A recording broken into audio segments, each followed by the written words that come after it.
ಸಾಮಾಜಿಕ ಜಾಲತಾಣ ದಿಗ್ಗಜ ಮೆಟಾ ಸಂಸ್ಥೆಯ ಉದ್ಯೋಗ ಕಡಿತ ಕ್ರಮ ಭಾರೀ ಚರ್ಚೆಗೆ ಕಾರಣವಾಗಿದೆ. ಕಂಪನಿಯು ಕೆಲವು ಉದ್ಯೋಗಿಗಳಿಗೆ ಬೆಳಗ್ಗೆ ವರ್ಕ್ ಫ್ರಂ ಹೋಮ್ ಸೂಚನೆ ನೀಡಿದ ಕೆಲವೇ ಗಂಟೆಗಳ ಬಳಿಕ ಸುಮಾರು 8,000 ಉದ್ಯೋಗ ಕಡಿತ ಪ್ರಕ್ರಿಯೆ ಆರಂಭಿಸಿದೆ ಎನ್ನಲಾಗಿದೆ.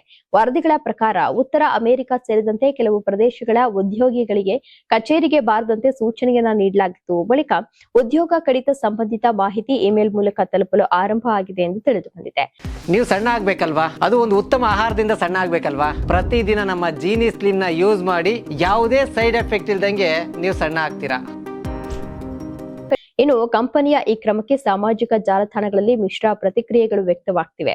ಉದ್ಯೋಗ ಕಡಿತ ಪ್ರಕ್ರಿಯೆಯಲ್ಲಿ ಪಾರದರ್ಶಕತೆ ಮತ್ತು ಉದ್ಯೋಗಿಗಳೊಂದಿಗೆ ಸಮರ್ಪಕ ಸಂವಹನ ಅಗತ್ಯವಿದೆ ಎಂದು ಹಲವರು ಅಭಿಪ್ರಾಯವನ್ನು ವ್ಯಕ್ತಪಡಿಸಿದ್ದಾರೆ. ಕಂಪನಿಯ ಆಂತರಿಕ ಪುನರ್ರಚನೆ, ನಿರ್ವಹಣಾ ವೆಚ್ಚ ಕಡಿತ ಹಾಗೂ ಕೃತಕ ಬುದ್ಧಿಮತ್ತೆ ಅಂದ್ರೆ ಎಐ ಕ್ಷೇತ್ರದಲ್ಲಿ ಹೆಚ್ಚಿನ ಹೂಡಿಕೆ ಮಾಡುವ ಉದ್ದೇಶದಿಂದ ಈ ಕ್ರಮವನ್ನ ಕೈಗೊಳ್ಳಲಾಗಿದೆ ಎಂದು ವರದಿಗಳು ತಿಳಿಸಿವೆ. ಇದೇ ವೇಳೆ ಸುಮಾರು 7,000 ಉದ್ಯೋಗಿಗಳನ್ನ ಹೊಸ ಎಐ ಆಧಾರಿತ ತಂಡಗಳಿಗೆ ವರ್ಗಾಯಿಸುವ ಯೋಜನೆಯೂ ಇದೆ ಎನ್ನಲಾಗಿದೆ.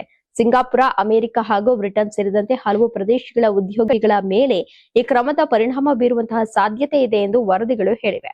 ಇತ್ತೀಚೆಗಿನ ವರ್ಷಗಳಲ್ಲಿ ತಂತ್ರಜ್ಞಾನ ಕ್ಷೇತ್ರದಲ್ಲಿ ಉದ್ಯೋಗ ಕಡಿತ ಸಾಮಾನ್ಯವಾಗಿದ್ದು, ಮೈಕ್ರೋಸಾಫ್ಟ್, ಅಮೆಜಾನ್ ಸೇರಿದಂತೆ ಹಲವು ಸಂಸ್ಥೆಗಳು ಕೂಡ ವೆಚ್ಚ ನಿಯಂತ್ರಣ ಹಾಗೂ ಪುನರ್ರಚನೆಯ ಭಾಗವಾಗಿ ಉದ್ಯೋಗ ಕಡಿತ ಕ್ರಮಗಳನ್ನು ಕೈಗೊಂಡಿವೆ.